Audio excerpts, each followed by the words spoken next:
Heavy traffic चल रही है, बसें चल रही हैं, इसकी उम्र ही नहीं है पूरी। 16 साल उम्र है, 15 साल। शनाख्ती कार्ड किधर है?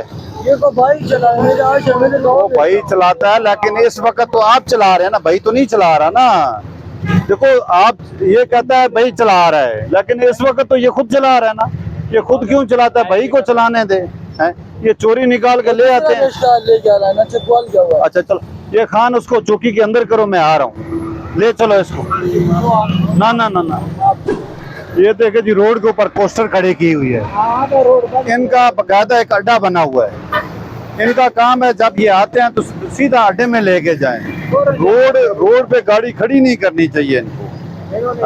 अगर ये जगह जगह पोस्टरें खड़ी हो जाएं, बसें खड़ी हो जाएं, रोड तो ये तमाम बंद हो जाएगा ना।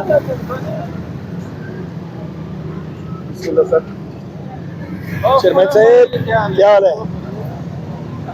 कौन है ड्राइवर? Mood viral होवांगे।